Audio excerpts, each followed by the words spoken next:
കാണും കുഞ്ഞിലകൾ നിലയത്തങ്ങനെ നിന്നീടും തൊടിയിലെ മണ്ണിൽ കിളച്ചു നാട്ടി എനിക്ക് കിട്ടിയ നെല്ലിമരം കളകൾ പറിച്ചും വളമിട്ടും വെള്ളമൊഴിച്ചും തഴുകി ഞാൻ വേനൽ ചൂടിൽ തണലേകാൻ കുരുവികൾക്കിരുന്നു പാടാനും കുഞ്ഞിളം തെന്നരിയാടാനും നിരന്ന ചില്ലകൾ വരുവാനായി നല്ലൊരു നാളെ വരവേൽക്കാൻ വളർന്നു വലിയൊരു മരമായി തീരും എന്നുടെ തൊടിയിലെ നെല്ലിമരം മരമൊരു മരമാണെന്നെന്നും. കുരുന്നു മനസ്സുകളിൽ വിരിഞ്ഞ കവിതകൾക്ക് ഈണം നൽകാനും ആലപിക്കുവാനും അവരുടെ അധ്യാപക സമൂഹം ജില്ലയിലെ വിവിധ സ്കൂളുകളിൽ പഠിക്കുന്ന കലാഭിരുചിയുള്ള കുരുന്നുകളാണ് കവിതകൾക്ക് രൂപം നൽകിയതെങ്കിൽ ജില്ലയുടെ വിവിധ സ്കൂളുകളിലെ മലയാളം അധ്യാപകരാണ് അവയ്ക്ക് ഈണം പകർന്ന് അധ്യാപക ലോകത്തിനു മുമ്പിൽ വളരെ അടുക്കും ചിട്ടയോടും കൂടി അവതരിപ്പിച്ച് അധ്യാപക വിദ്യാർത്ഥി ബന്ധത്തിന്റെ വലിയ ഒരു ഉദാഹരണം എടുത്തുയർത്തി കാണിച്ചത്.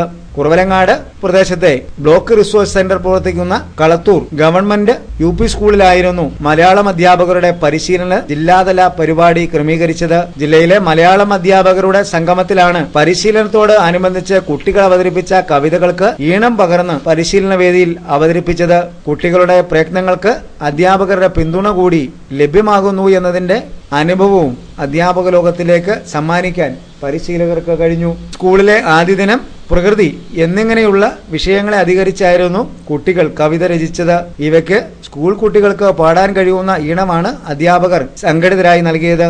ജൂൺ മാസത്തിൽ നടത്തുന്ന ഈ പരിശീലന പരിപാടി കൊണ്ട് പ്രധാനമായിട്ടും ഉദ്ദേശിക്കുന്നത്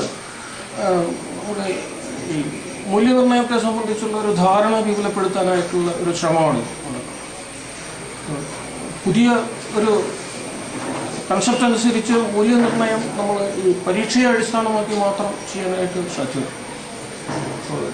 പരീക്ഷ കുട്ടിയെ സംബന്ധിച്ച് പലപ്പോഴും ഒരു പേടി സ്വപ്നമായി മാറുന്ന ഒരു സാഹചര്യമാണ് പലപ്പോഴും നിലവിൽ. അപ്പോൾ ഈ റിട്ടൺ പരീക്ഷകൾ, എഴുത്തു പരീക്ഷകൾ എത്ര എണ്ണം കൂടുതൽ നടത്തുന്നോ അതനുസരിച്ച് കുട്ടിയുടെ കഴിവ് വർദ്ധിക്കും എന്നുള്ള ഒരു മിഥ്യാധാരണ നിലവിലുണ്ടായിരുന്ന ഒരു മിഥ്യാധാരണയാണ്.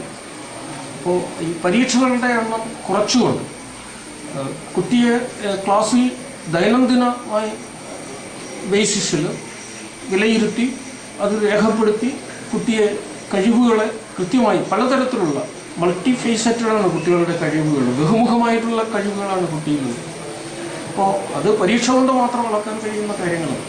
അപ്പോൾ ബഹുമുഖമായിട്ടുള്ള ഈ കഴിവുകൾ എടുക്കണമെന്നുണ്ടെങ്കിൽ കർശനമായ നിരീക്ഷണം ടീച്ചർ എപ്പോഴും ക്ലാസ്സിൽ പുലർത്തുകയും കുട്ടിയെ എല്ലാത്തരം പ്രവർത്തനങ്ങളിലൂടെയും സ്വതന്ത്രമായിട്ട് കടത്തിവിടുകയും അതൊക്കെ രേഖപ്പെടുത്തി വയ്ക്കുകയും